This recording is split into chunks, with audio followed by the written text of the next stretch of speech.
कर दो हम पे दया राधा के सामने, कर दो हम पे दया राधा के सामने, तेरे दीदार को नैना है बाबुरे, कर दो हम पे दया राधा के सामने, तेरे दीदार को नैना है बाबुरे, जाम भक्तों को अपना बना लीजिए, श्याम भक्तों को अपना बना लीजिए, श्याम चरणों से अपने लगा लीजिए, श्याम मुझ पे नजर करम कीजिए, मैं बिहारा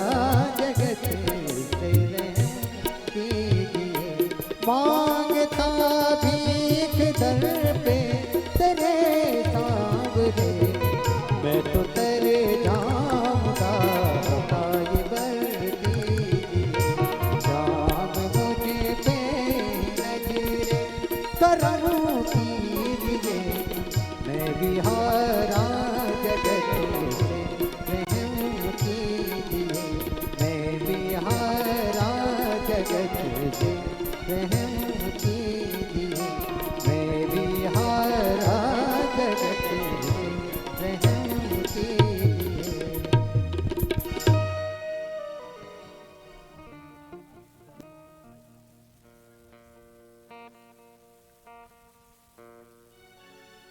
ज्वालामालिन्येन्मार्त्ने स्वर्णेन्मः सर्वोपचारार्थे गन्धाच्छत् पुष्पाणि समर्पयामि।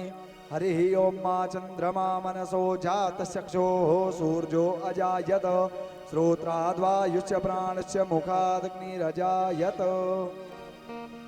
श्रीमद् भागवत भगवान की है आरती, पापियों को पाप से है तारती, श्री भागवत भगवान की है आरती, पापियों को पाप से है तारती।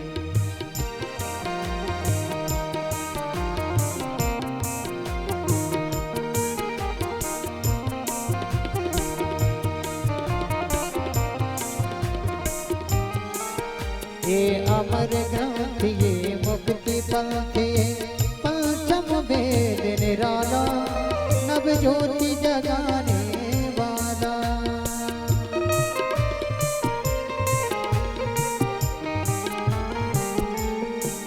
ये अमर ग्रंथ ये मुक्ति पंथ ये पंचम वेद निराला, नव ज्योति जगाने वाला। हरि नाम यही हरि धाम यही, हरि नाम यही हरि धाम यही, ये जग मंगल की आरती, पापियों को पाप से है तारती, श्री भागवत भगवान की है आरती, पापियों को पाप से है तारती।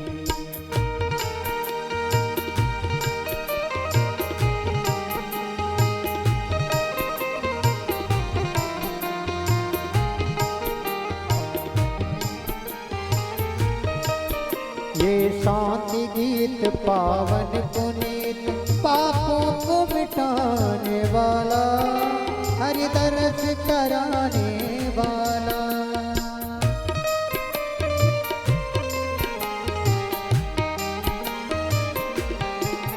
ये शांति गीत पावन पुनीत पापों को मिटाने वाला, हरि दर्श कराने वाला। ये सुख करनी ये दुख हरनी, सुख करनी ये दुख हरनी, श्री मधुसूदन की आरती, पापियों को पाप से है तारती, श्री भागवत भगवान की है आरती, पापियों को पाप से है तारती।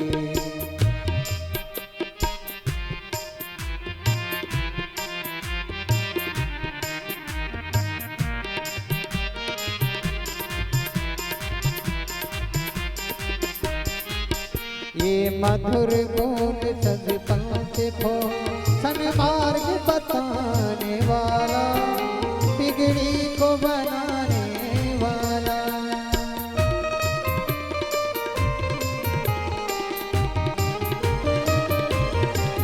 ये मधुर बोल सद पंथ को सन्मार्ग बताने वाला, बिगड़ी को बनाने वाला। श्री राम यही घनश्याम यही, प्रभु राम यही घनश्याम यही, ये प्रभु महिमा की आरती। पापियों को पाप से है तारती, भागवत भगवान की है आरती। पापियों को पाप से है तारती, कर्पूर गौरव करुणावतारम, संसार सारम भुजगेन्द्रहारम, सदा वसन्तं हृदयारविन्दे, भवं भवानी शतं नमामि। त्वमेव माता च पिता त्वमेव, त्वमेव बन्धु च तथा त्वमेव, त्वमेव विद्या द्रविणं त्वमेव, त्वमेव सर्वं मम देव देव, त्वमेव सर्वं मम देव देव, त्वमेव सर्वं मम देव देव। श्री गुरुशाय नमः। श्री गुरुचरण कमलेभ्यो नमः। श्रीमते रामचंद्राय नमः। नमोस्तु रामाय सलक्ष्मणाय, देव्यै च तस्यै जनकात्मजायै।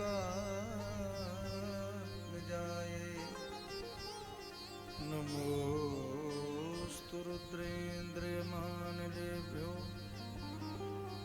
नमोस्तु चन्द्रार्कमरुगणेभ्यो। रामं रामानुजं सीतां, भरतं भरतानुजं, सुग्रीवं वायुसूनं च प्रणमामि पुनः पुनः। अंजनानन्दनं वीरं जानकी शोकनाशनं कपीशमक्षहन्तारं वन्दे लङ्का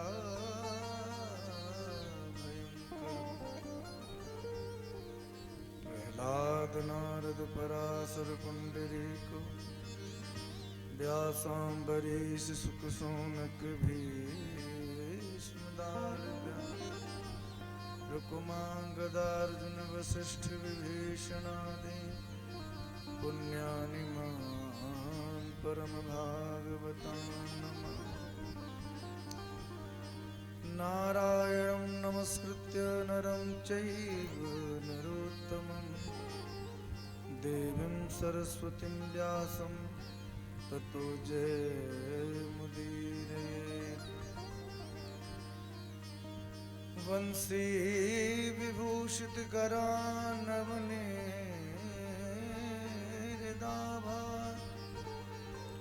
पीताम्बराधरुणबिम्ब फलाधरोष्ठ, पूर्णेन्दु सुंदर मुखाधर विन्दनेत्र,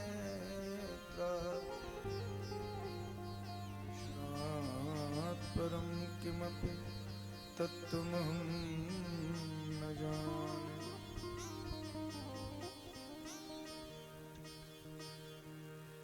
कृष्णाय वासुदेवाय देवकी नंदनाय च नंदगोपकुमाराय गोविन्दाय नमो नमः।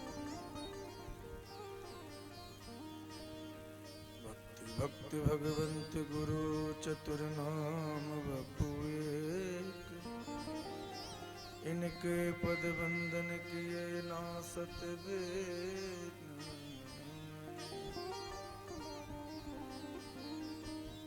जय जय श्री राधारमण,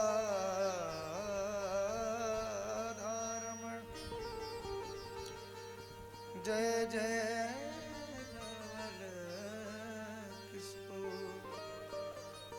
जय गोपी चित चोर प्रभु, जय जय माखन चोर।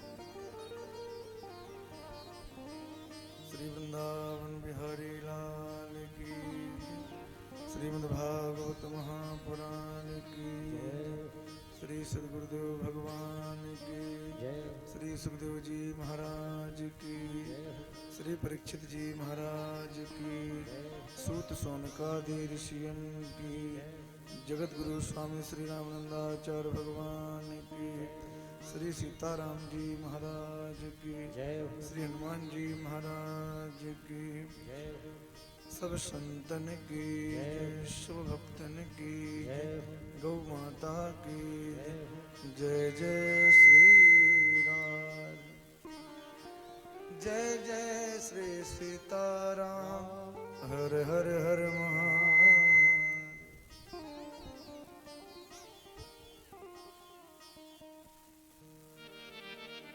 आइए सभी लोग बड़े प्रेम के साथ कुछ क्षण भगवान नाम संकीर्तन करेंगे। इसके पश्चात श्रीमद् भागवत की मंगलमय कथा में हम और आप अवगाहन करेंगे।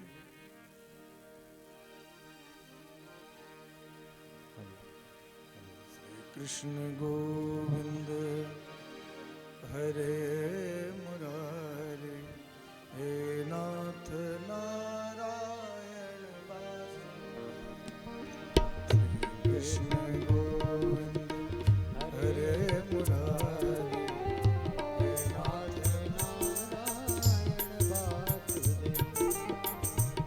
कृष्ण गोविंद हरे मुरारे,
नारायण वासुदेव।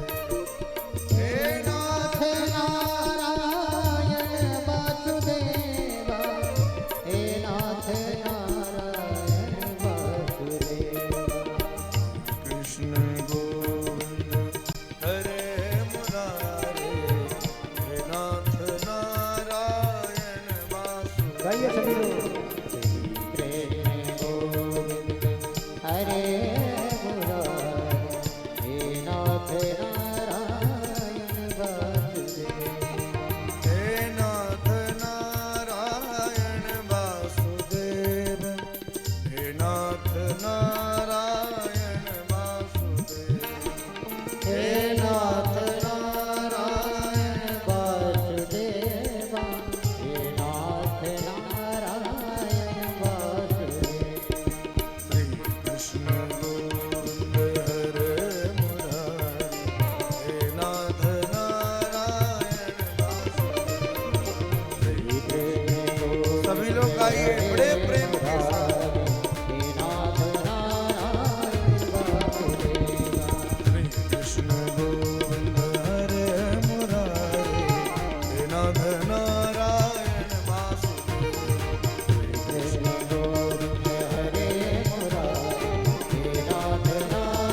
कृष्ण राधे राधे राधे कृष्ण राधे कृष्ण राधे कृष्ण राधे राधे कृष्ण राधे कृष्ण कृष्ण राधे कृष्ण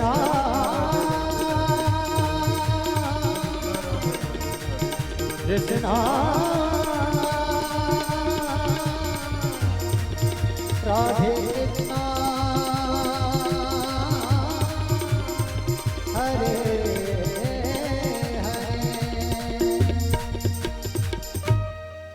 वृंदावन बिहारी लाल की जय जय श्री राधे। अखिल कोटि ब्रह्मांड नायक परात्पर परब्रह्म परमात्मा असंख्य कल्याण गुणगण निलय कल्याणी कृष्ण परमानंद कंद चिन्ह मूर्ति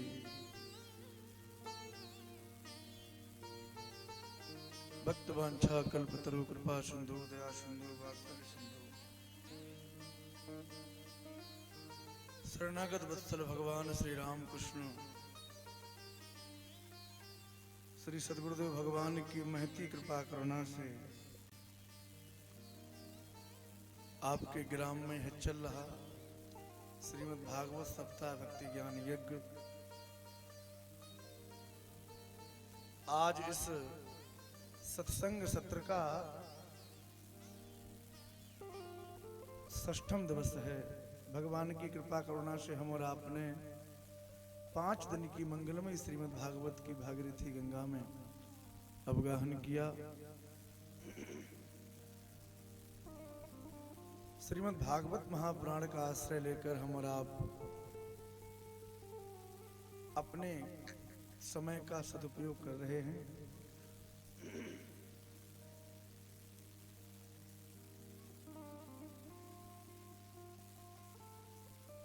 जीवन में बड़े से बड़े कार्यों की सिद्धि हो सकती है। बड़े से बड़े कार्यों को लोग अपने श्रम के माध्यम से कर सकते हैं, पर श्रम के माध्यम से कोई सोचे कि हम सत्संग में चले जाएं या हम अपने आप के बल पर स्वयं के बल पर हम भगवान की कथा सुनने को मिल जाए, तो ये भैया असंभव है। भगवान की कथा, भगवान की लीला, भगवान का धाम, ये बिना भगवान की कृपा के मिलना संभव नहीं है। यहाँ इतने लोग यदि विराजे हैं भगवान की कथा सुनने के लिए, की विशेष कृपा आपके ऊपर है जो आप इतनी देर तक श्रीमद् भागवत की मंगलमय कथा सुनने के लिए यहाँ विराजे। कल की कथा में हम और आपने भगवान की विभिन्न लीलाओं का श्रवण किया, भगवान की बहुत सी बाल लीलाओं का आनंद लिया। ठाकुर जी ने कैसे महाराज ब्रज के समस्त गोपी ग्वालों को अपनी लीला दिखा दिखा के उनको आनंदित किया। कैसे भगवान ने घर घर में जाके गोपियों के यहाँ माखन की चोरी करी, दूध की चोरी करी, दही की चोरी करी।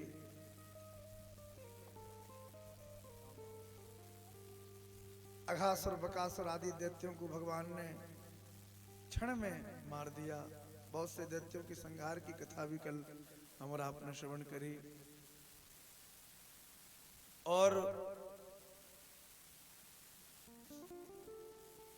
श्री गिरिराज जी के पूजन पर ही कल की कथा का हमने विश्राम किया था। गोवर्धन नाथ की पूजा कल हुई, बड़े भाव के साथ सभी ने आनंद के साथ गोवर्धन की पूजा करी। जब भगवान श्री कृष्ण ने ग्वाल वालों से कहा कि इंद्र की पूजा को बंद करो और गिरिराज जी की पूजा करो, क्यों? क्योंकि गोवर्धन प्रत्यक्ष भगवान है। इस कलिकाल के प्रत्यक्ष देवता यदि कोई है तो वो गिरिराज जी देवता साक्षात विराजे हैं। महाराज हमारे ब्रज में तीनों देवता विराजे हैं।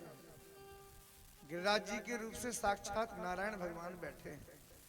और बरसाने में जिस पर्वत के ऊपर श्री जी का मंदिर है वो साक्षात ब्रह्माचल है, ब्रह्मा जी वहां पर विराजे।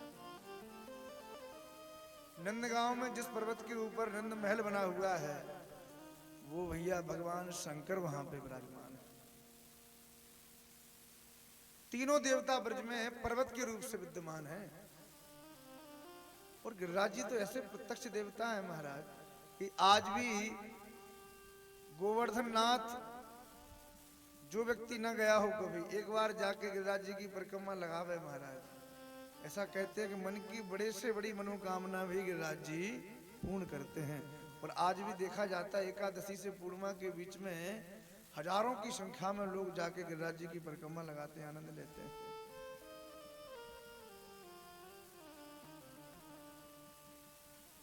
सात कोस के देवता है महाराज, 21 किलोमीटर की इनकी परिक्रमा लगाई जाती है। समस्त ग्वाल वालों ने भगवान की बात मानी, कुछ ने नहीं मानी, पर बाद में वो भी भगवान की बात मान ही गए। समाज से अलग होके कोई क्या करेगा, समाज में मिलके ही रहना पड़ेगा। वो भी बात मान गए और पूजा करने के लिए गए। एक रूप से ठाकुर जी पूज रहे हैं और एक रूप से भगवान पुजा रहे हैं। गिरिराज देवता प्रत्यक्ष प्रकट हो गए। जितने भी ग्वालवाल थे वो अपने घर से बढ़िया बनी बनाई सुंदर रसोई कोई थाल में लेके आ रहा है, कोई बड़ी बड़ी डलियां की डलियां लेके आ रहा है। गिरिराज जी के सामने दिव्य प्रकार के व्यंजन पधराए जा रहे हैं। और अब तक इंद्र को किसी ने देखा नहीं था, पर गिरिराज जी की पूजा जैसे ही हुई, गिरिराज जी का अभिषेक जैसे किया, तो गोवर्धन नाथ देवता प्रत्यक्ष प्रकट हो गए महाराज। ग्वालवाल आपस में चर्चा करें, बोले लाला कन्हैया, यह देवता की शकल तो बिल्कुल हमारे कन्हैया से मिलती जुलती लगे। भगवान बोले भैया जो जी को उपासक हो गए बाकी शकल वैसे ही है जाए।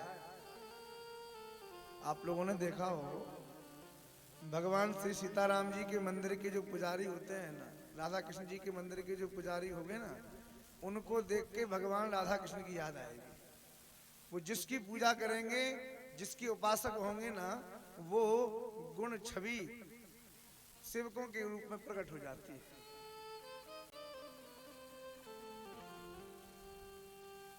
भगवान के सेवकों को देखोगे तो भगवान की याद आएगी। और काल भैरवनाथ के महाराज सेवकों को देखो, देख के एकदम लगेगा कि भाई भैरवनाथ जी का सेवक है। देवी जी के उपासक अलग दिखेंगे, वैष्णव अलग दिखेंगे, सन्यासी अलग दिखेंगे। सबके जिसकी जैसी उपासना होती है, जिसके जो आराध्य इष्ट होते हैं, वो छवि महाराज उस व्यक्ति में विद्यमान हो जाती है। भगवान ने कहा कि मेरा आराध्य ये गोवर्धन नाथ है, या हमारे यहाँ की शकल हमसे मिलती जुलती लग रही है। ग्वाल वालों तुम तो चकाचक भोजन कराओ, उनको खूब पवाओ। ये बात सुन के ग्वाल वाल भैया बड़ी बड़ी डलियां लेके गिरिराज जी के सामने जाने लगे। गोवर्धन नाथ देवता खूब प्रेम से प्रसाद पा रहे हैं, डलिया की डलिया पा जाते हैं महाराज, और मुख से मांग मांग के भोजन कर रहे, कह रहे आन और आन और आन और आने दो, और लाओ और लाओ। तो गिरिराज जी के पास एक गांव ही बस गया जिसका नाम हो गया आन्योर। आज भी गांव है। किसी ग्वालवाल ने महाराज एक परिक्रमा लगाई, किसी ने 2 परिक्रमा लगाई, कई ग्वालवाल तो महाराज दंडवती परिक्रमा लगाने लगे गिरिराज जी। दंडवती परिक्रमा तो जानते होंगे, जो लोट की परिक्रमा लगाई जाती है ना, ऐसी दंडवती परिक्रमा लगाने लगे ग्वालवाल। कोई 7 परिक्रमा लगा रहा है, कोई 11 परिक्रमा लगा रहा है, और कोई कोई ग्वालवाल तो महाराज पूरी गिरिराज जी की परिक्रमा दंडवती लगा रहे हैं।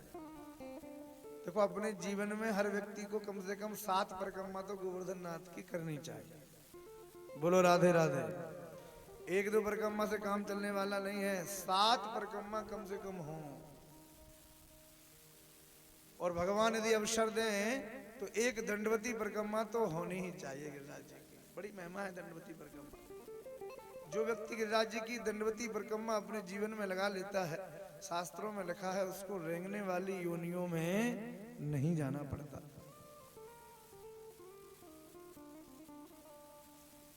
समस्त ग्वाल वालों ने गिरिराज जी की बड़े प्रेम के साथ परिक्रमा लगाई, आनंद लिया। इधर इंद्र को जब पता चला कि मेरी बरसों से चली आ रही परंपरा को इस छोटे से बालक कृष्ण की बातों में आके ग्वाल वालों ने मेरी पूजा रोक दी और एक पर्वत की पूजा करवा दी, अब तो इंद्र क्रोधित हो गया और क्रोध में भगवान के लिए महाराज उल्टा सीधा बोलने लग गया।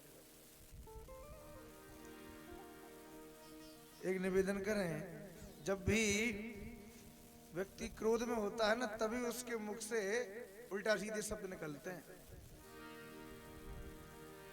वाचालम बाल संस्तब्ध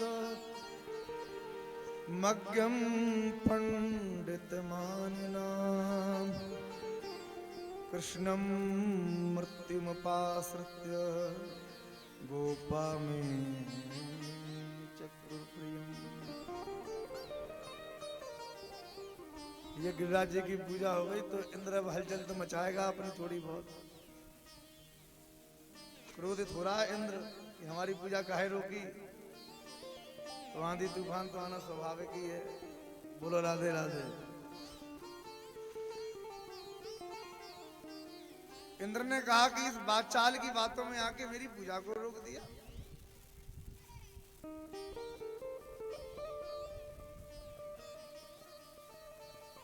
बाचाल किसे कहते हैं? जो बहुत बोले और निरर्थक बोले उसको कहते हैं बाचाल। व्याकरण में दो शब्द सिद्ध होते हैं, एक बाचाल और एक बागमी। अयथार्थे बहुभाषते सबाचालः। जो बिना मतलब का बोले, बहुत बोले, उसको कहते हैं बाचाल। और यथार्थम समुभाषते सबागमी। जो बहुत अच्छा बोले, बहुत कम बोले और बहुत सार गर्भित बोले, उसको कहते हैं बागमी। तो इंद्र इतना क्रोधित हो गया कि भगवान को बाचाल कहने लग गया। अरे इस छोटे से कृष्ण की बातों में आके लोगों ने मेरी पूजा रोक दी।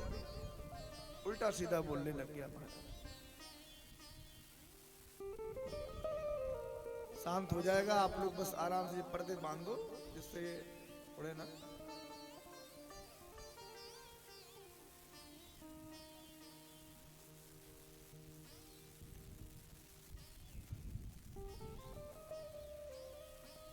इंद्र को इतना क्रोध आया कि इंद्र ने जिन मेघों का प्रयोग प्रलय काल में किया जाता है, ऐसे सांवर्तक नाम के मेघों को आज्ञा दी कि जाओ ब्रजमंडल पे इतनी घनघोर वर्षा करो कि ब्रज की चींटी भी जीवित ना बचे। ब्रज की चींटी भी जीवित ना बचे, ऐसा जाके करो।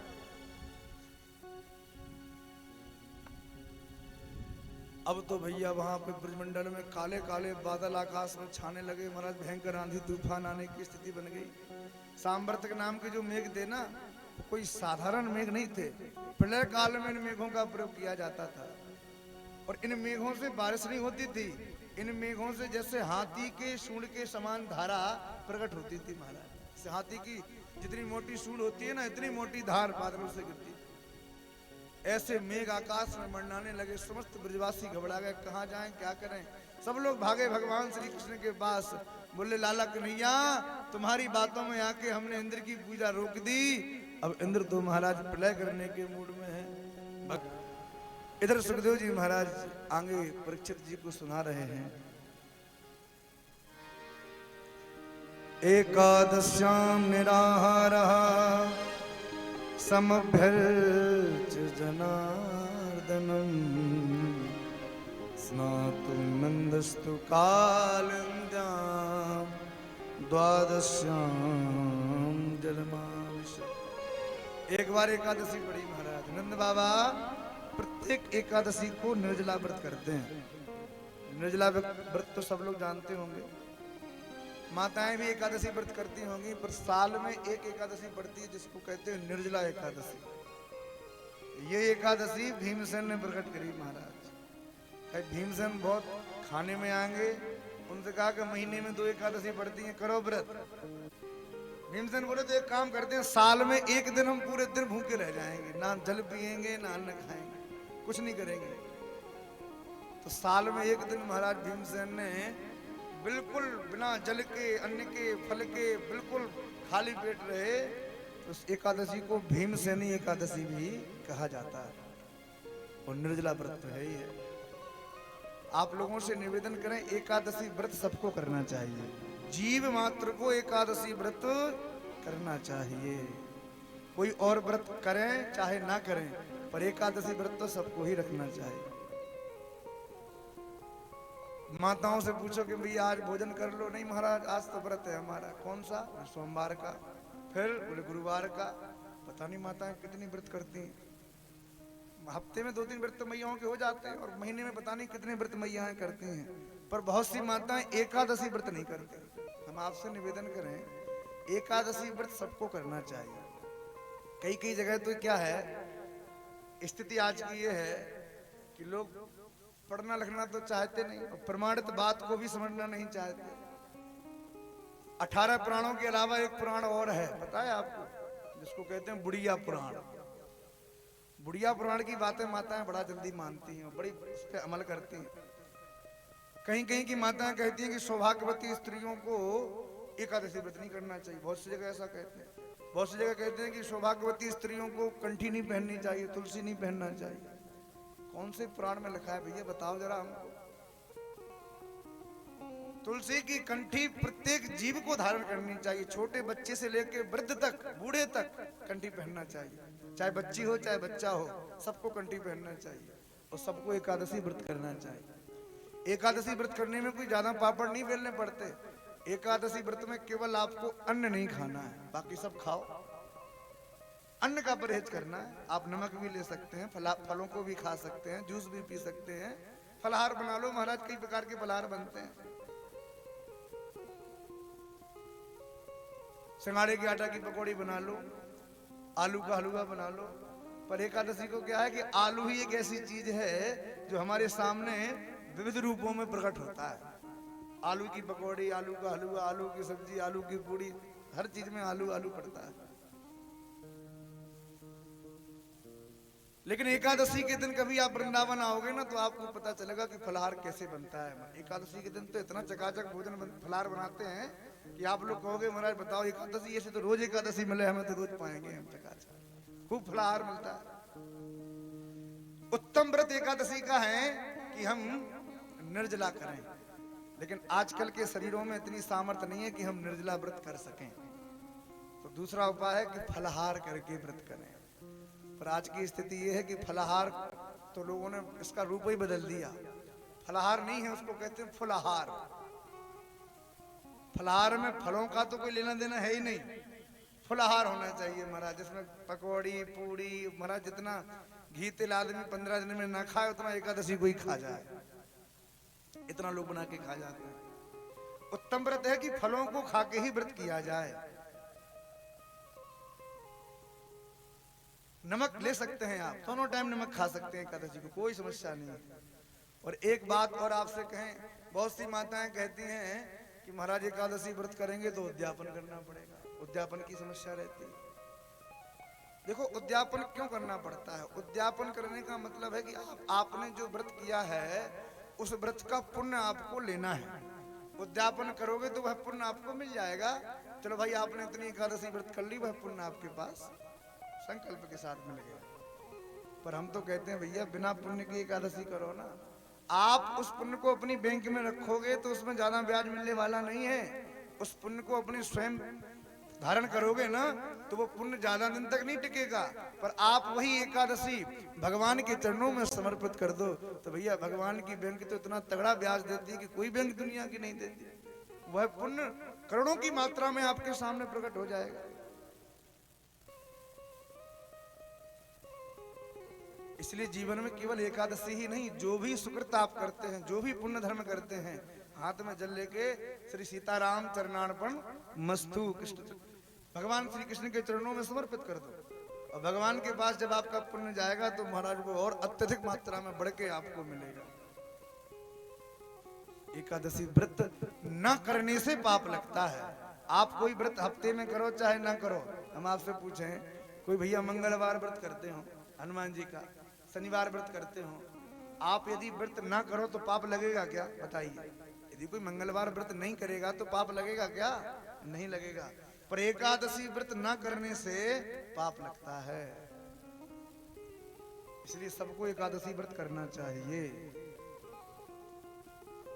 हम ऐसे ऐसे गांव में जाते हैं महाराज जहां पे छोटे बच्चों से लेके बड़े तक सब एकादशी व्रत करते हैं। और बच्चा जब जन्म लेता है ना तो जन्म लेते ही बालक के गले में तुलसी की घंटी पहना दी जाती है, चाहे पुत्र हो चाहे पुत्री हो, सबके गले में तुलसी की घंटी मिलेगी। तुलसी की कितनी महिमा है भैया। तुलसी गले में स्पर्श कर रही है, मानो आपको कुछ नहीं चाहिए, भले कुछ करो चाहे मत करो। यदि आपके प्राण भी निकल रहे हैं ना, और तुलसी का स्पर्श आपके कंठ में है, तो भैया यमराज की सामर्थ्य नहीं है कि आपको हाथ भी लगा सके, छू भी नहीं सकता यमराज। तुलसी का स्पर्श की इतनी महिमा है।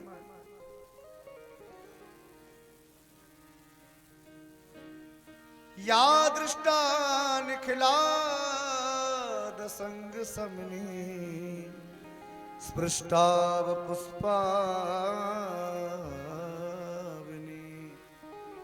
रोगानाम अभिबंधिता निरसनी सिक्तांत कत्रासनी प्रत्याशक्ति विधायिनी भगवतः कृष्णस्य संलोपिता निस्तात चरणे विमुक्ति फलदा तस्यै तुलस्यै नमः। यदि मरते मरते व्यक्ति का तुलसी से स्पर्श हो जाए, मरते मरते भी तुलसी कोई छू ले, तो भैया वो यम के धाम नहीं जाएगा, वो सीधे भगवत धाम का अधिकारी हो जाता है। माताएं भैया लोग बड़ी बड़ी मोटी मोटी चैन पहनेंगे गले में, पर तुलसी की कंठी नहीं पहनेंगे। भैया तुलसी की कंठी पहनोगे तो गला नहीं कटेगा, और सोने चांदी की बड़ी मोटी मोटी चैन को पहनोगे ना, तो फिर भी गला कट सकता है हमारा। बोलो राधे राधे। अच्छा एक बात कहें, यहाँ भले खूब चैन पहन लो, पर भगवान के धाम जाओगे तो चैन काम आने वाली नहीं। तो तुलसी की कंठी होना गले में अत्यधिक आवश्यक है। यहाँ चैन पहनने से गला कटेगा, और तुलसी पहन लोगे ना, तो यमराज के दरबार में यदि गला कटने की स्थिति भी बनेगी ना, तो तुलसी की कंठी जब गले में दिखेगी तो यमराज की सामर्थ्य नहीं रहेगी कि आपके गले को कोई काट सके। माताएं मंगलसूत्र धारण करती हैं, सभी माताएं पहनती हैं। कंठी पहनने में शर्म लगती हो ना, हम आपसे निवेदन करें, आप लोग बड़े थोड़ा बहुत एक अपने आप को विचार करो। हम कितनी माताएं ऐसी दिखा देंगे आपको, ऐसे कितने संतों से जुड़े हुए परिवार हैं जिनकी घर की स्त्रियां, बच्चे, बालिकाएं, बेटी सब गले में तुलसी पहनती हैं, सबके गले में कंठी होती है, तिलक लगाती हैं माताएं। किस बात की शर्म भैया? चलो कंठी पहनने में यदि मैयाओं को शर्म भी लगती है, तो हम आपसे निवेदन करें कि मंगलसूत्र जो पहनती है ना, इस मंगलसूत्र में ही तुलसी के दाने लगवा लो और पहनो, लेकिन तुलसी जरूर धारण करो। सबको तुलसी पहनना चाहिए। एक बार अन्न देवता ब्रह्मा जी की शरण में गया। अन्न को देवता तो मानते हो। अन्न देवता ब्रह्मा जी के पास गया, बोला ब्रह्मा जी आपसे निवेदन है। ब्रह्मा जी बोले बोलो क्या बात है? अन्न देवता बोला महाराज सुबह से लेके शाम तक हर जीव, हर इंसान मुझे खाते ही रहता है। सुबह सो के उठता है और खाने की तैयारी शुरू हो जाती है, रात्रि तक खाता है। प्रभु आपने सबको छुट्टी दी, पर हमें कोई छुट्टी क्यों नहीं दी? हम भी रेस्ट चाहते हैं भैया। ब्रह्मा जी ने कहा कि अन्न देवता चलो तुम्हारे मन की इच्छा है कि तुमको भी छुट्टी चाहिए, तो एकादशी के दिन अन्न का जो भी भक्षण करेगा, अन्न को जो भी पाएगा वो पाप का ही भक्षण करेगा महाराज। इसलिए एकादशी को अन्न नहीं खाना चाहिए। एकादशी व्रत सबको रखना चाहिए, बहुत महिमा है भैया एकादशी व्रत की। अरे ऐसे ना मानो तो भैया 15 दिन में एक दिन यदि भोजन नहीं करोगे तो क्या होगा? अरे आपका पेट भी ठीक रहेगा, सब कुछ बढ़िया रहेगा, शरीर भी स्वस्थ रहेगा। महीने में 2 एकादशी आती हैं, कोई व्रत करो चाहे मत करो, पर महीने में 2 एकादशी का व्रत तो सबको ही करना चाहिए। देखो जान के व्रत करोगे इसकी तो बड़ी महिमा है, अनजाने में भी व्रत हो जाए तो उसकी बड़ी महिमा है भैया। आप लोग बड़े ध्यान से सुनो, कथा आपको सुनाते हैं। रुक्मांगद नाम के एक राजा थे। रुक्मांगद महाराज बड़े प्रतापी राजा थे। इनके राज्य में इतना सुंदर बगीचा था कि जिस बगीचे के पुष्पों को देखने के लिए दूर दूर से लोग आते थे।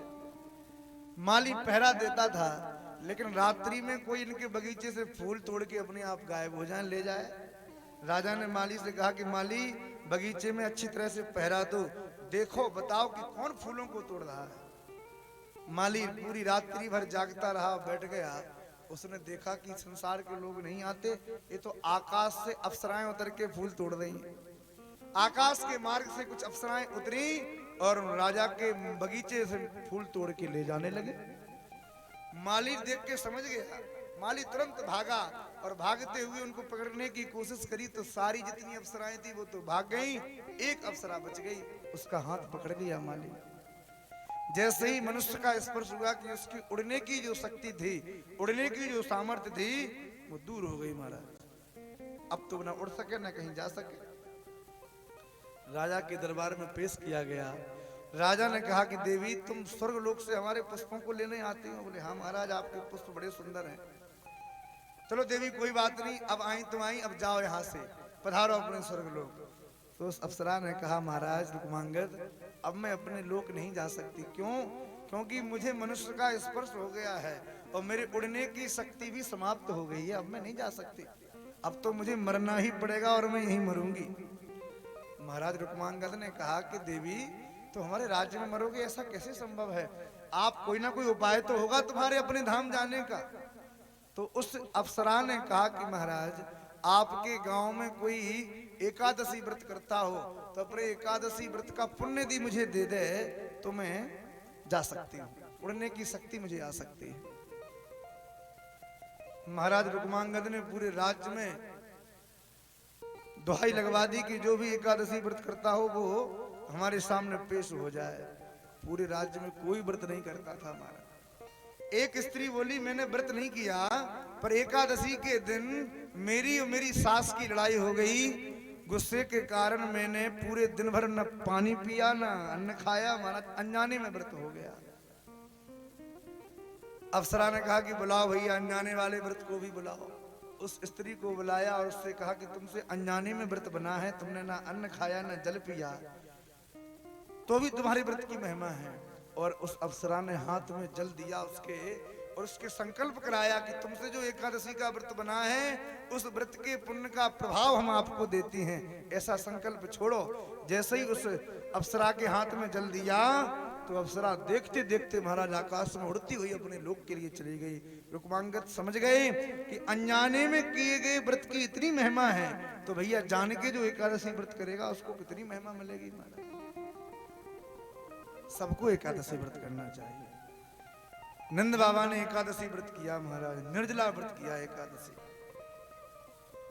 अच्छा निर्जला व्रत जो करते हैं ना तो दिन तो निकल जाता है उनका, रात्रि में गला बहुत सूखता है, रात्रि में नींद नहीं आती। तो नंद बाबा को रात्रि में नींद नहीं आई और रात के 12 बजे उनको ऐसे लगा जैसे सुबह के 4 बज गए हों, और उठे और जमुना जी में स्नान करने के लिए चले गए। अर्धरात्रि में किसी भी नदी सरोवर में स्नान करना वर्जित है, नहीं करना चाहिए। क्यों? क्योंकि वरुण देवता के दूत उस समय पहरा देते हैं। नंद बाबा ने जैसे ही यमुना जी में डुबकी लगाई कि वरुण देवता के दूत बाबा को पकड़ के अपने वरुण लोक को ले गए। सुबह हुई, बाबा लौट के नहीं आए, सब ब्रजवासी घोड़ाने लगे, कहाँ गए बाबा? लोगों ने ध्यान से देखा तो बाबा के जाने के पद चिन्ह तो हैं पर वापस आने के कोई पद चिन्ह नहीं है। समझ गए कि बाबा निश्चित जमुना जी में डूब गए, कोई बड़ा मगरमच्छ बाबा को पकड़ के ले गया। भगवान तक बात पहुंची, ठाकुर जी ने सीधी जमुना जी में छलांग लगाई और भगवान सीधे वरुण लोक पहुंच गए।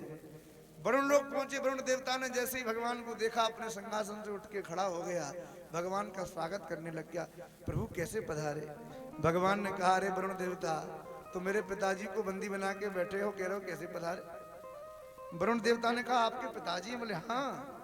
अपने सौभाग्य की सराहना करने लग गया, बोला प्रभु अच्छा किया हमारे सेवकों ने जो आपके पिताजी को पकड़ के ले आए, कम से कम हमें आपके दर्शन के लिए नहीं जाना पड़ा, आप स्वयं ही दर्शन देने यहाँ तक आ गए। ले जाइए महाराज।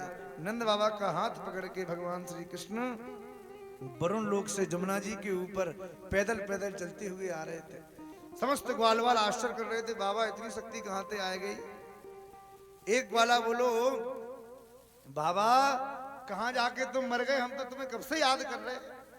ब्रज की जो भाषा है ना बड़ी भद्द भाषा है। ब्रज में आप शब्द तो है ही नहीं, आप कहना तो ब्रज में किसी ने सीखा ही नहीं। किसी से ज्यादा सम्मान यदि करना हो ना तो उससे तुम कह देंगे, तुम कहाँ से आए, तुम कैसे हो, तुम कहाँ गए। नहीं तो ब्रज में तो आपस में बातचीत करेंगे तो तू कहेंगे, तू कहाँ से आए हो, तू कैसे है, तू कब गए हो, तू बोले ऐसे। वहां की माताएं भी तू करके ही बात करते हैं।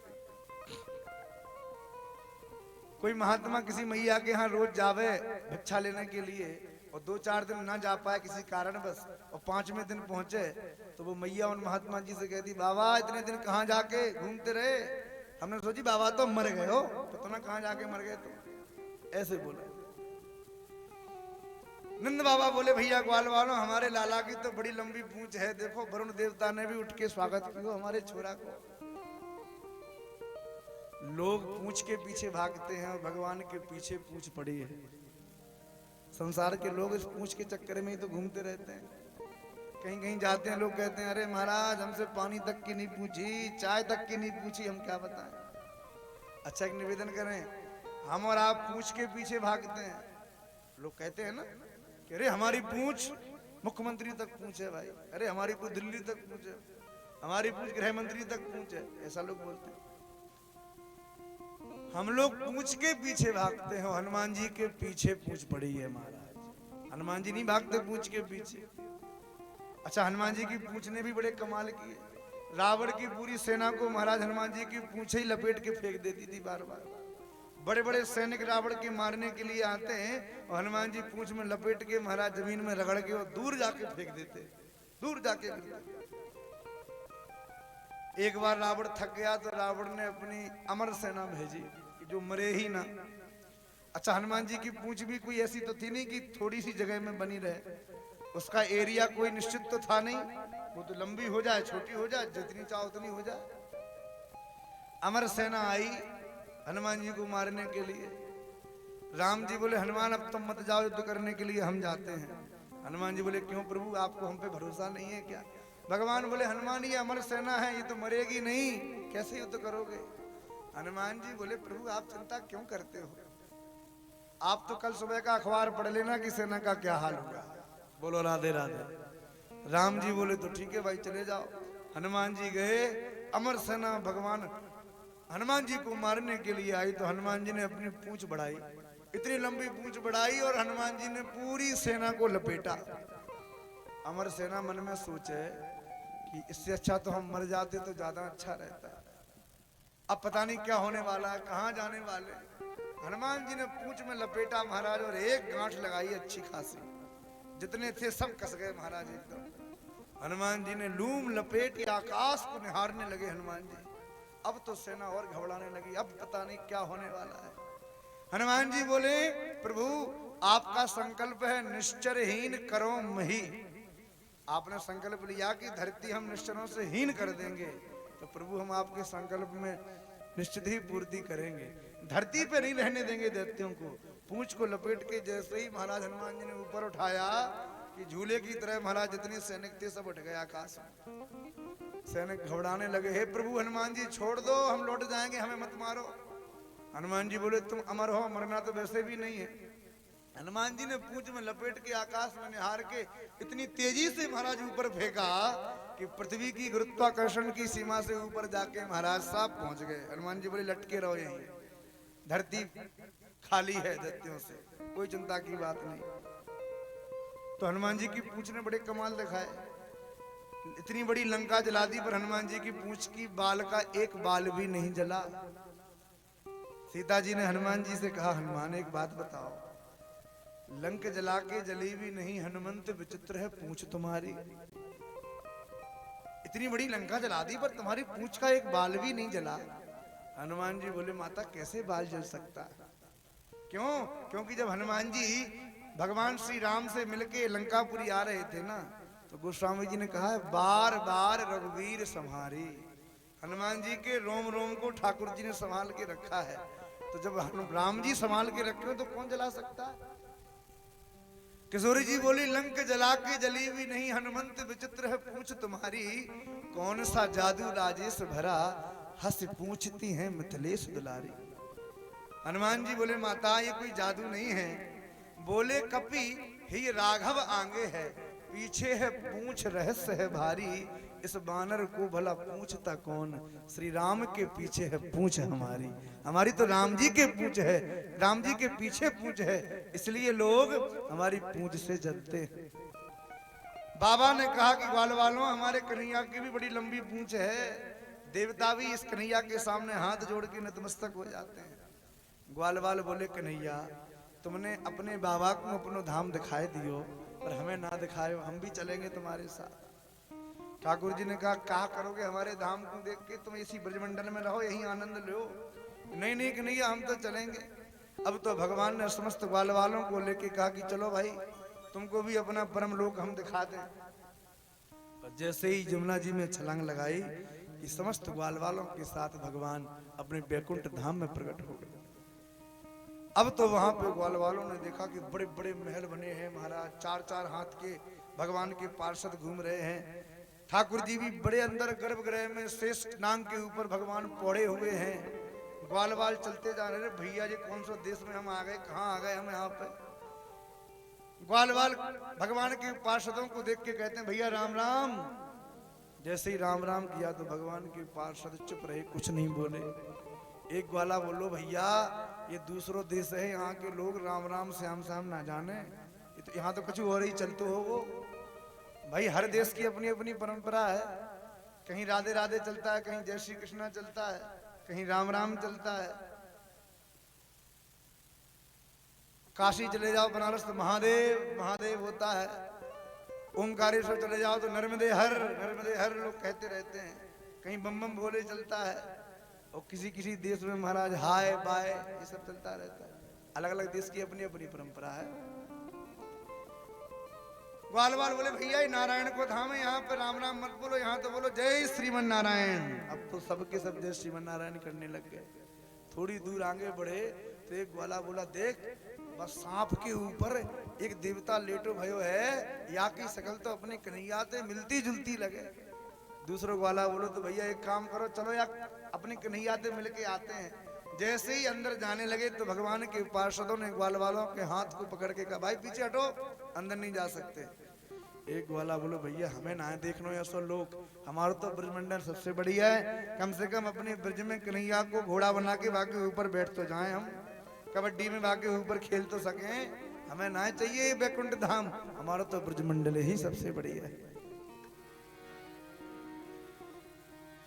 एहो विधिना तो पे अचरा पसार मांगू, जन्म जन्म दीजो मुहि आहे ब्रज बसवो। ब्रज के लोग आज भी प्रार्थना करते हैं कि प्रभु हमें ब्रज में रहने के लिए ही आप बनाइए, ब्रज का भले ही कीट पतंगा मुझे बना दो पर ब्रज से बाहर कभी मत भेजना। क्यों? क्योंकि ब्रजमंडल के आगे कोई भी धाम, लोग कहते हैं चारों धामों से निराला ब्रज धाम, कहीं भी घूमे आओ लेकिन वृंदावन जैसा ब्रज 84 कोस जैसा सुख कहीं देखने में नहीं मिलेगा हमारे। ग्वाल वाल बोले लाला कन्हैया तुम्हारी बैकुंठ में हम जाके कहा करेंगे, कहा करूं बैकुंठ जाए, कहा करूं बैकुंठ जाए, कहा करूं बैकुंठ जाए, कहा करूं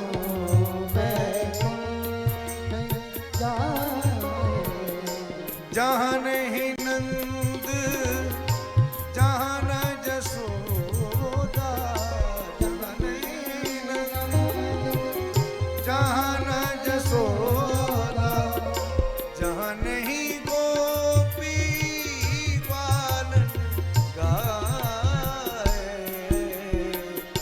कहा करूं बैकुंठ जाए, कहा करो बैकुंठ जाए, कहा करूं बैकुंठ जाए, कहा करो बैकुंठ जहाँ नहीं जल जमुना को निर्मल, जहाँ नहीं जल जमुना को निर्मल, जहाँ नहीं जल जमुना को निर्मल, जहाँ नहीं जल जमुना को निर्मल, जहाँ ना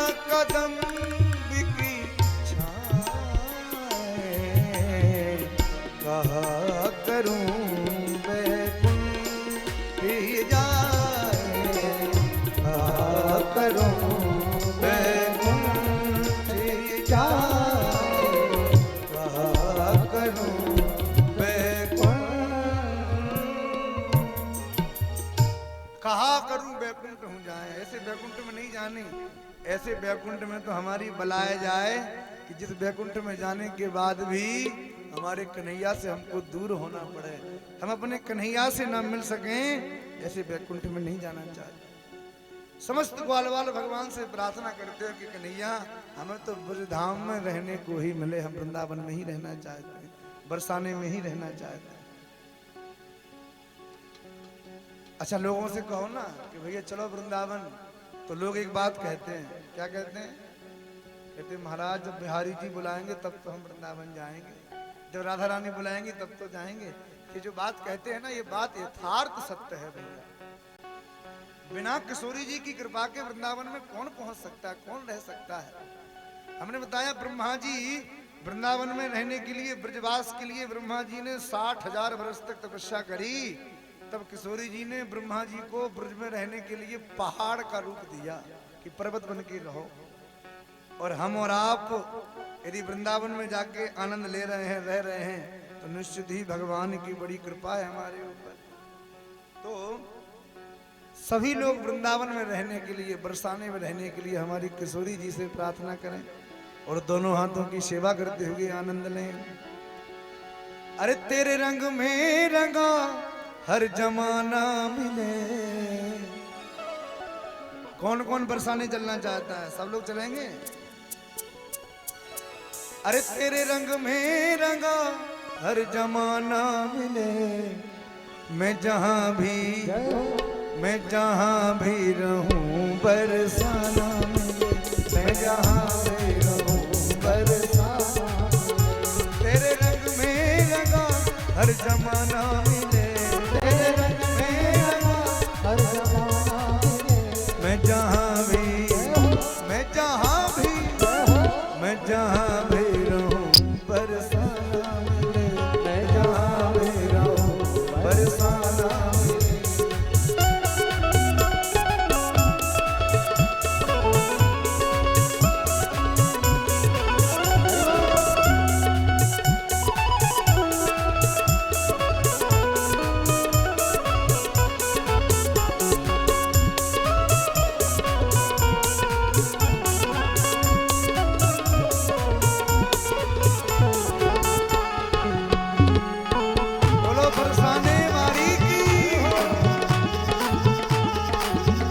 सारे जग में तेरा ही तो एक नूर है, सारे जग में तेरा ही तो एक नूर है। मेरा कान्हा भी तुझसे ही मसरूर है, मेरा कान्हा भी तुझसे ही मसरूर है। बदकिस्मत है वो जो तुझसे दूर है, बदकिस्मत है वो जो तुझसे दूर है, तुझसे दूर है। बदकिस्मत है वो जो तुझसे दूर है, बदकिस्मत है वो जो तेरे नाम का हर मस्ताना मिले, तेरे नाम का हर मस्ताना मिले।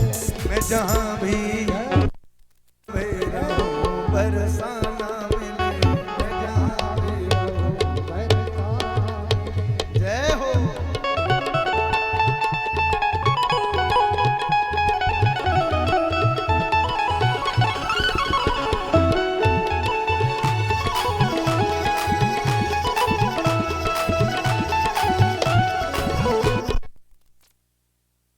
गाने आया हूँ मैं तेरी रहमत के गीत गाने आया, कई गुनाहों की सौगात लाया हूँ मैं, कई गुनाहों की सौगात। कर दे करुणा जगत का सताया हूँ मैं, कर दे करुणा जगत का सताया, दर पे आया हूँ मैं, दर पे आया। कर दे करुणा जगत का सताया, कर दे करुणा रहमत का इशारा नजराना मिले, रहमत का इशारा नजराना मिले। मैं जहां भी रहूं बरसाना मिले, मैं जहां भी रहूं बरसाना मिले। तेरे रंग में रंगा हर जमाना मिले, तेरे रंग में रंगा मैं जहां भी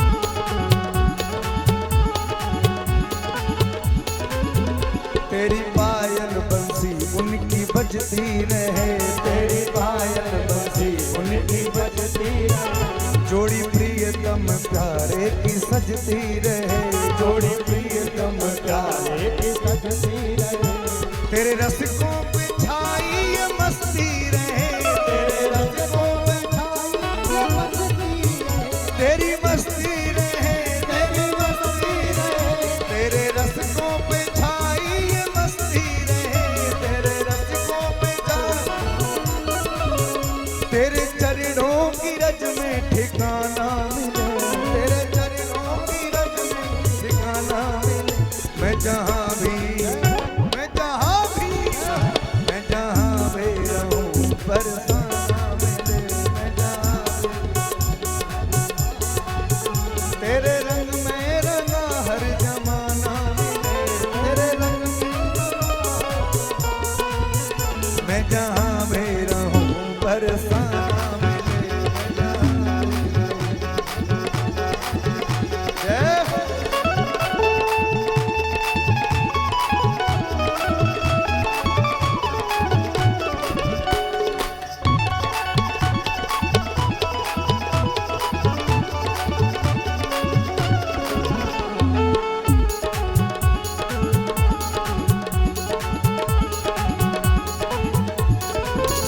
तेरा बरसाना राधे मेरी जान है, तेरा बरसाना राधे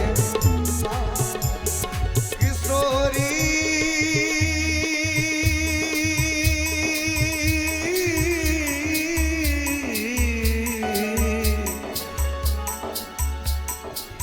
वृंदावन धाम को वास भलो,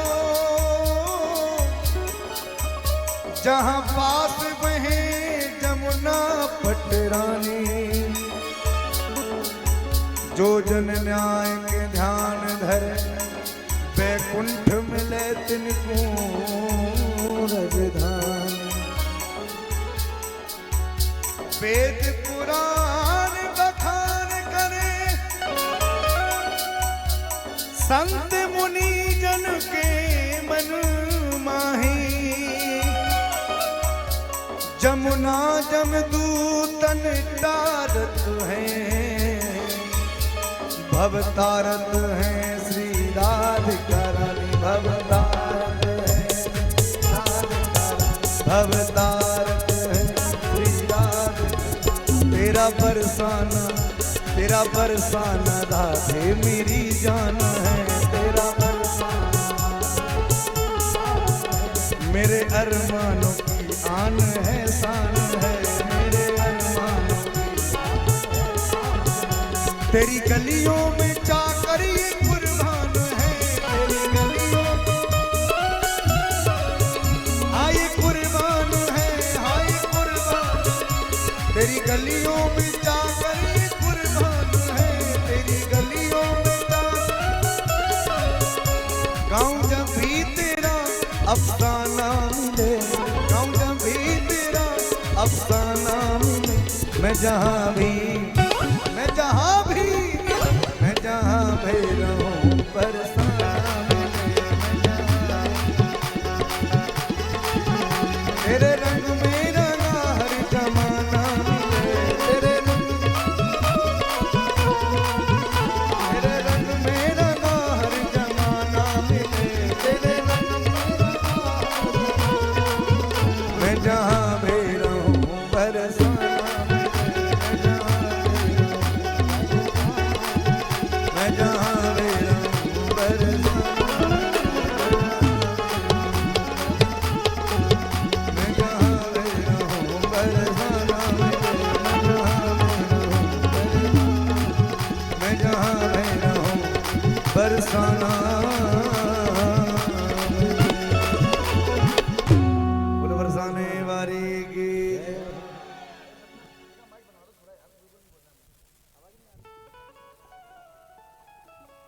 वालों ने भगवान से प्रार्थना करे कि प्रभु मुझे जहां भी जन्म मिले, जो भी मिले जन्म ब्रजमंडल में ही देना, भले मुझे बंदर बना दो पर ब्रज का बंदर बनाओ, ब्रज का कीट पतंगा बना दो, पर ये शरीर ब्रज में ही जन्म लेवे।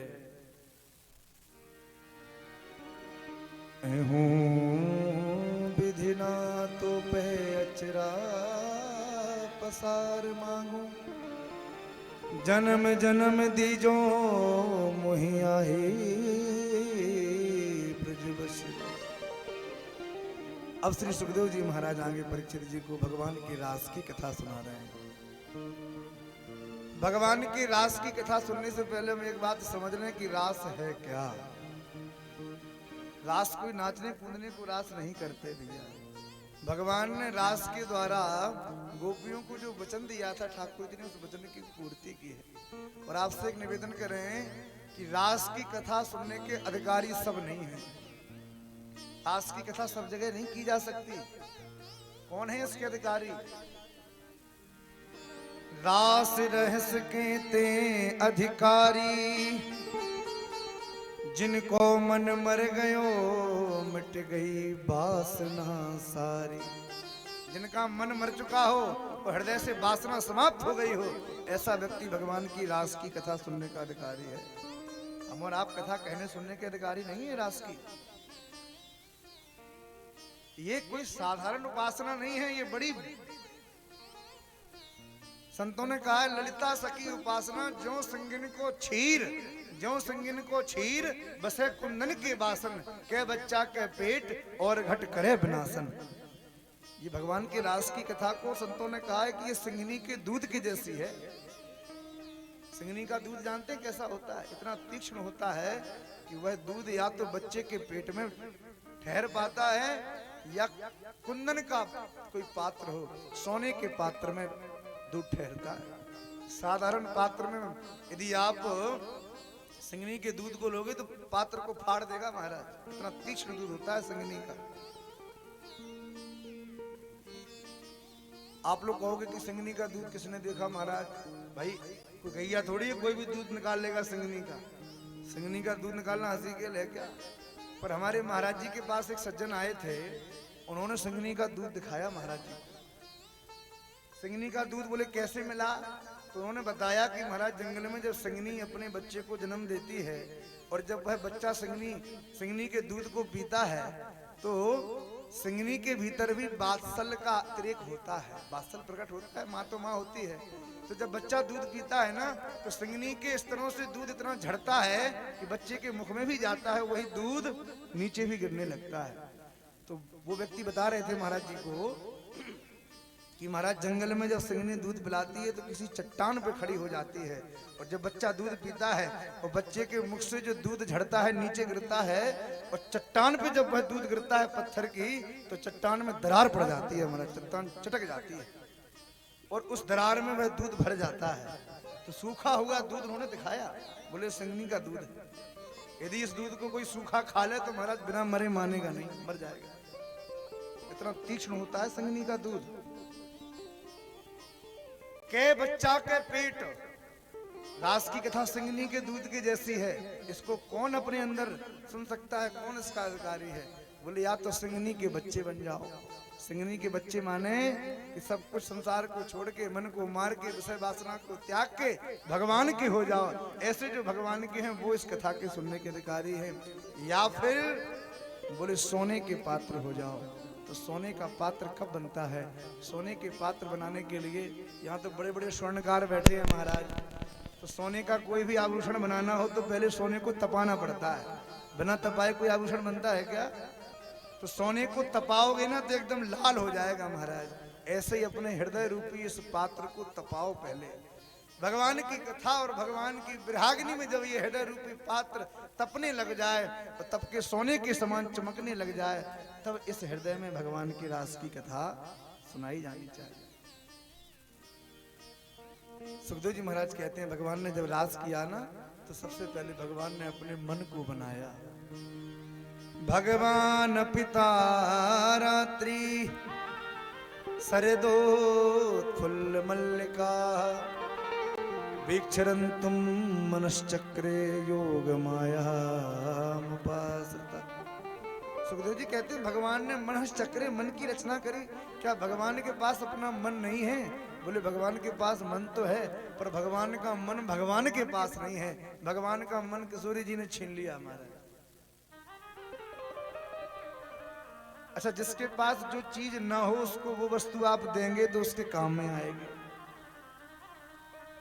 भगवान का मन भगवान के पास नहीं है, इसलिए हम लोगों को बताया जाता है कि अपना मन भगवान के चरणों में लगा दो। एक बार तो रहीमदास जी ने सोचा कि प्रभु आपको मैं क्या दूं, तो मन में विचार करने लगे कि प्रभु क्या दें आपको। रत्नाकरस्तव गृहं गृहिणी च पद्मा किं देयमस्ति भवते जगदीश्वराय आविर्वामनेना हर्तमानसाय दत्तुं मनो यदुपते कृपया गृहाण। रहीमदास जी के मन में आया कि प्रभु मैं आपको कुछ रत्न भेंट करूं। रत्न तो जानते, रत्नों को भेंट करूं। फिर मन में विचार आया कि प्रभु रत्नाकरस्तव गृहम, रत्नाकर समुद्र तो आपका घर है, पर आपके घर की वस्तु मैं आपको भेंट करूंगा, ये कहां तक आप इसको स्वीकार करेंगे? हम आपके घर में जाएं, आप हमको बुलावें, आपके घर में कोई बढ़िया सुंदर गुलदस्ता रखा हो, हम उसको उठा के कहें भैया लो ये हम आपको भेंट करते हैं। आप कहोगे महाराज आपने क्या भेंट किया, हमारे घर की चीज हमको ही दे दी। रहीमदास जी बोले रत्न नहीं देंगे तो क्या दें? बोले मन में आया कि चलो आपको थोड़ी बहुत लक्ष्मी जी दें, धन दें। तो फिर विचार आया कि रत्नाकर स्तव गृहम गृहिणी च पद्मा, आपकी पत्नी तो साक्षात लक्ष्मी जी हैं, और जिसकी पत्नी लक्ष्मी हो उसको हम क्या धन देंगे भाई। बार बार मन में विचार करते हैं प्रभु क्या दूं क्या दूं, किम दे मस्ती भवते जगदीश्वराय, आपको क्या मैं दूं। फिर मन में विचार आया कि आविर्वाम नैना हर्तमानसाय, किशोरी राधा रानी ने भगवान श्री कृष्ण के मन को हर लिया है, इसलिए भगवान के पास सब कुछ है, उनका मन उनके पास नहीं है। तो रहीमदास जी बोले प्रभु मैं अपना मन ही आपके चरणों में समर्पित करता हूं। पर हम और आप बड़े उल्टे हैं, हम और आप संसार को तो मन दिए रखते हैं और भगवान के सामने नोट दिखाते हैं। बोलो राधे राधे। अच्छा, भगवान को नोटों की जरूरत है क्या? भगवान को क्या करना है भाई धन से? भगवान तो आपके मन की कीमत समझेंगे, मन भगवान को दो। अच्छा, दुनिया के लोगों को धन चाहिए तो उनको लोग मन देने का नाटक करते हैं, वहां भी मन नहीं देते, वहां भी कोई मन नहीं देता। लेकिन चलो मान लो मन दे दिया, यदि आप सोचो कि हम भी अपना मन दे के देखते हैं, तो कोई पुरुष अपनी पत्नी से कहे देवी आज से तुम्हें धन देना बंद, हमारे मन को रखो अपने पास, अब तुम्हें कोई रुपया नहीं मिलेगा, रहो बिना धन के। श्रीमती जी 2-4 दिन रहेंगी, 2-4 महीने रह लेंगी, फिर कहेंगी सुनो जी धन रखो अपने मन को अपने पास, हमें तो धन दो, बिना धन के काम चलने वाला नहीं है, पैसा तो चाहिए भाई, बिना पैसे के कैसे काम चले। संसार के लोगों को धन चाहिए पर भगवान को मन चाहिए। हम उल्टा करते हैं महाराज, भगवान के सामने धन ले जाते हैं, संसार को मन देते हैं। तो भगवान ने अपने मन को बनाया, रास करने के लिए मन नहीं है, योग माया मुपाश्रता, योग माया का सहारा लेके भगवान ने अपने मन की रचना करी। और ऐसी रचना करी ठाकुर जी ने कि सुखदेव जी महाराज कहते हैं मन को रच के भगवान ने सुंदर वृंदावन में जाके धीर समीर के तट पर बंसी बट पर भगवान शरद पूर्णिमा की रात्रि के दिन ठाकुर जी खड़े होकर अपनी बंसी बजाने लगे। कैसी बंसी बजाई भगवान ने? निशम्य गीतम तदनंग वर्धनम ब्रज स्त्रियः कृष्ण गृहीत मानसा आजक मुरण्यो नवलक्षितोद्यमा सयत्र कांतो जवलोल कुंडला। भगवान ने अनंग मर्दनम, काम को नष्ट करने वाली बंसी भगवान ने बजाई, काम को बढ़ाने वाली नहीं बजाई। भगवान ने जब बंसी बजाई ना तो कामदेव प्रकट हो गया। काम बोला प्रभु आपको हमसे जीतना पड़ेगा पहले। भगवान बोले तो कौन सा युद्ध करोगे, किले वाला युद्ध करोगे कि मैदान वाला युद्ध करोगे? कामदेव बोला प्रभु समझा नहीं। भगवान ने कहा कि मैदान में हजारों हजार गोपियों के साथ में रहूंगा, उस समय तुम हमसे युद्ध करना चाहोगे कि किले में अकेले में हमसे युद्ध करना चाहोगे? कामदेव ने कहा कि हमने बड़े बड़े वीरों को पछाड़ दिया महाराज, तो हम आपसे युद्ध करना चाहते हैं, तो अकेले में युद्ध करेंगे। काम के 5-5 बाण होते हैं, कौन कौन से? रूप रस सप्त गंध स्पर्श महाराज, 5 बाण होते हैं कामदेव के। अच्छा एक बात और है, काम किसी ने देखा है क्या आज तक? आज तक किसी ने काम का दर्शन किया है क्या? गोरा नीला हरा पीला कैसा होता है काम देखा किसी ने? नहीं देखा। पर काम से पाला सबका पड़ा है। काम ने सबके ऊपर प्रभाव डाला है। ऐसा संसार में कोई व्यक्ति नहीं जिसके ऊपर काम ने प्रभाव ना डाला हो। बड़े बड़े वीरों को देखा होगा जिन्होंने, श्री भर्तृहरि जी महाराज अपने शतक में कहते हैं, मत्तेव कुंभदलने भविसंति सूरा केचित् प्रचंड मृगराज बधे प्रदक्षा। बड़े बड़े वीर देखे हैं। कैसे कैसे वीर? बोले जिन वीरों ने बड़े बड़े हाथियों को पछाड़ दिया, बड़े बड़े सिंहों को हरा दिया, ऐसे वीर देखे हैं। पर काम को किसी ने हरा पाया, ऐसे वीर तो महाराज बड़े बिरले ही होते हैं। केचित् प्रचंड मृगराज बधे प्रदक्षा।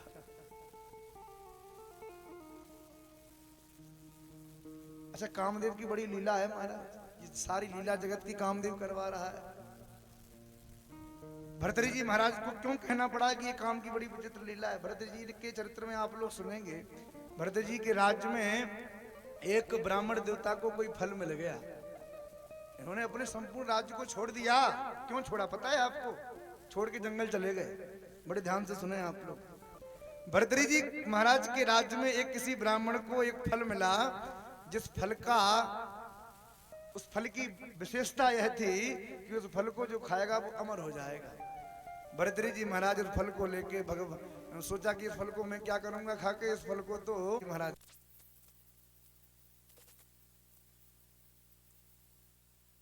उसका पति विदेश में व्यापार करता था। व्यापार करते करते उसको अनिद्रा की बीमारी हो गई, नींद नहीं आती थी महाराज। एक दिन व्यापार करके घर आया, अपनी पत्नी की गोद में सिर रख के लेट गया। उसकी पत्नी अपने पति के सिर की मालिश कर रही थी। पति को नींद आने लगी, पति सो गया। उसी समय उस स्त्री ने देखा कि उसका छोटा बच्चा खेलते खेलते जलते हुए चूल्हे के पास जा रहा है। उस स्त्री ने मन में सोचा कि यदि मैं बच्चे को बचाती हूँ तो मैं अपने पातिव्रत धर्म से च्युत हो जाऊंगी, मेरे पति के नेत्र खुल जाएंगे, जो कई दिनों से सोए नहीं हैं उनकी निद्रा भंग हो जाएगी, और यदि मैं नहीं जाती हूँ तो मेरा बच्चा चूल्हे में जल के राख हो जाएगा। क्या करूं? उस सती पतिव्रता नारी ने अग्नि देवता को चुनौती दे दी कि अग्निदेव, यदि मैं पातिव्रत धर्म से कहीं भी अलग नहीं हूं तो मेरे बच्चे को तुम हाथ भी नहीं लगा सकते, नहीं जला सकते। ऐसा जब उसने संकल्प किया, देखते देखते बच्चा जैसे ही चूल्हे में प्रवेश किया कि अग्नि देवता साक्षात अपनी गोद में लेके बच्चे को प्रकट हो गए और गोपी की गोद में बच्चे को दे दिया। भगवान ने कहा, गोपी सती स्त्री की बड़ी महिमा है, इसलिए अपने घर जाके सेवा करो। गोपियां बोली, प्रभु एक कथा हम भी सुना दें। बोले सुनाओ। तो भगवान से गोपी बोली, प्रभु एक पति पत्नी थे, दोनों बड़ा प्रेम करते। पत्नी इतनी सती थी कि बिना पति को भोजन कराए कभी भोजन नहीं करती थी। जब तक पति ना पाले तब तक उसकी पत्नी भोजन नहीं करती थी। भगवान चुपचाप सुनते जा रहे थे। गोपी बोली, प्रभु एक दिन वह पति व्यापार के लिए बाहर जाने लगा तो पत्नी बोली, आप बाहर जाओगे तो मैं भोजन कैसे करूंगी, आपके बिना मैं भोजन नहीं करती। तो उसके पति ने कहा, देवी यदि तुम मेरे बिना भोजन नहीं करती तो मैं अपनी एक मूर्ति बना के तुम्हें दिए देता हूँ, तो मेरी मूर्ति की पूजा कर लेना और भोग लगा के खा लेना। ठीक है, कितने दिन बाद आओगे? बोले 10 दिन बाद। अनपढ़ थी बेचारी, उसने कहा कि मैं तो जानती नहीं 10 दिन कैसे होते हैं। तो पति ने दीवार पे 10 रेखाएं खींच दी और अपनी पत्नी से कहा, देवी रोज सुबह सो के उठो और एक रेखा को मिटा देना, जब ये पूरी रेखाएं मिट जाएंगी उस दिन हम आ जाएंगे। ठीक है। अब तो उसकी पत्नी रोज सुबह से उठ के एक रेखा मिटा देती, पूरे दिन पति का इंतजार करती और उस मिट्टी रूपी पति की पूजा में संलग्न रहती। ऐसे करते करते उसके 10 दिन पूरे हो गए और वह एक दिन अपने मिट्टी रूपी पति के सामने बैठ के पूजा कर रही थी, उनको भोजन करा रही थी। इतने में उसका असली पति दरवाजे पे आ गया, दरवाजा खटखटाने लगा। गोपियां बोली भगवान से, कन्हैया आप तुम एक बात बताओ कि वो स्त्री क्या करे, उसको क्या करना चाहिए? भगवान बोले, गोपियों ये भी कोई कहने की बात है? अरे जब तक असली पति नहीं था तब तक मिट्टी रूपी पति की पूजा थी, जब असली पति दरवाजे पे खड़ा है तो जाके दरवाजा खोले, ये कोई पूछने की बात है? ऐसा जब कहा तो गोपियां बोली, प्रभु यही तो हम कहना चाहती हैं कि हम अपने मिट्टी रूपी नकली पति की सेवा में लगी हुई हैं और आप हो मेरे असली पति। आपने दरवाजा खटखटाया, बंसी बजाई, तो हम अपने मिट्टी रूपी पति की सेवा में लगी थी। जब असली पति ने दरवाजा खटखटाया, मैं तो परम पति के सामने मिलने के लिए आई हूँ, तो आप मुझसे क्यों बार बार कह रहे हो कि चली जाओ, लौट जाओ, भाग जाओ, अपने घर चली जाओ। भगवान ने 10 श्लोकों में कहा कि गोपियों क्यों आई हो। गोपियों ने 11 श्लोकों में जवाब दिया कि हम इसलिए आई हैं। प्रणय गीत का वर्णन किया सुखदेव जी महाराज ने।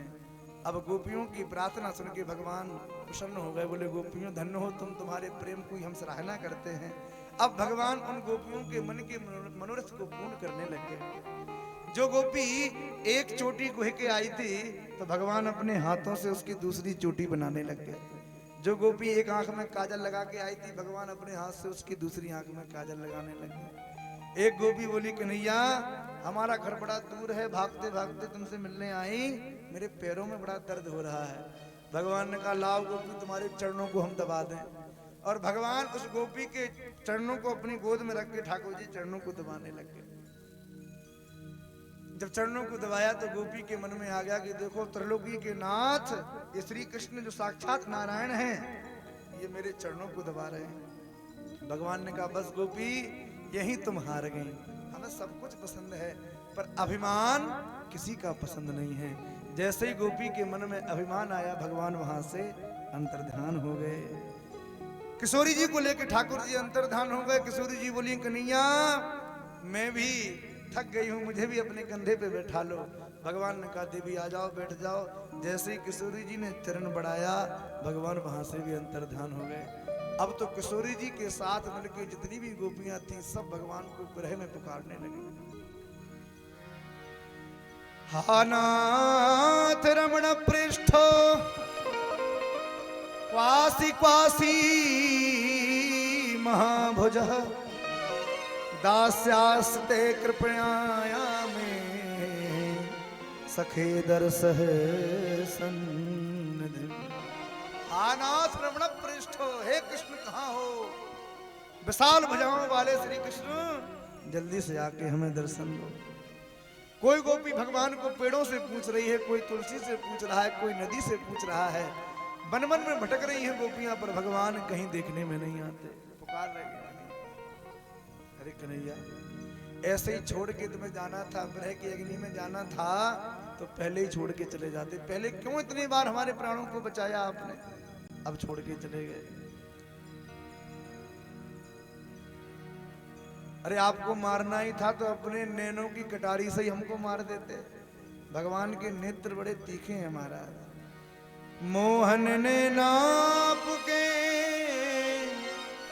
नौका के आकार, जो जन में बस गए सो जन है गए पार। भगवान के नेत्रों को देख के गोपियां कहती हैं कन्हैया अरे नैनन की मोहे मार कटारे, नैनन की मोहे मार कटारे, नैनन की मोहे मार कटारे।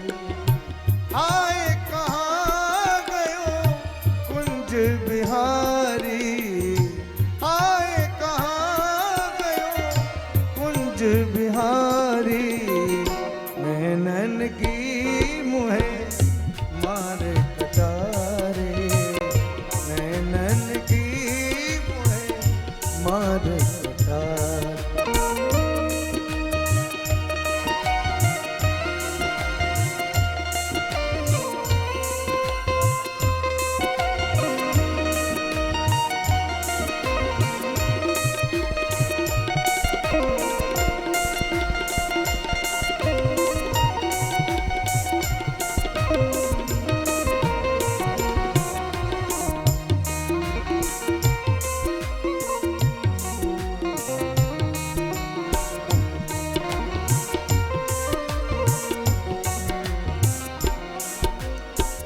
चंचल चपल भ्रकुट बन बाकी, चंचल चपल भ्रकुट बन बाकी, छेल छवीलो मेरो बाके बिहारी, छेल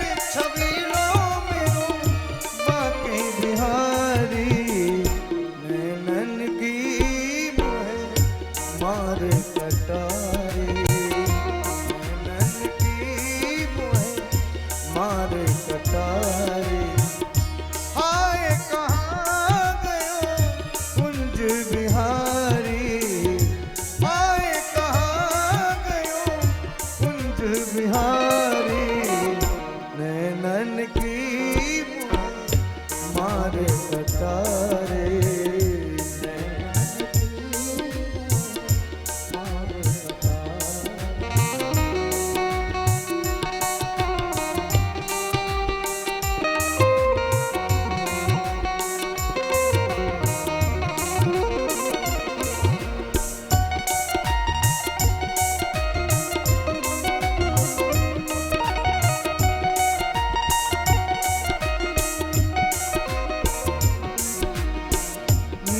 दुखिया पे तरस ना आयो दुखिया जादू सोडार गयो बनवारी जादू सोडार गयो बनवारी नैनन की मुहे मार कटारे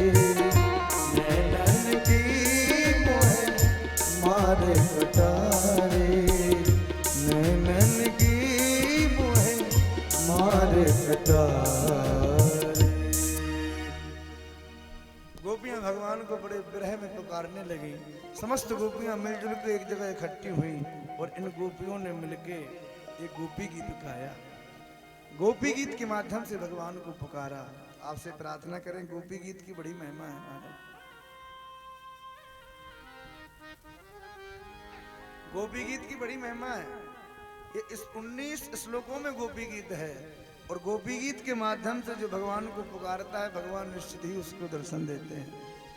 तो भैया भागवत में गोपी गीत की जब इतनी महिमा विद्यमान है तो 2-4 श्लोक गोपी गीत के भी हम गा लें। इसके बाद कथा को आगे बढ़ाएंगे सभी लोग बड़े प्रेम के साथ।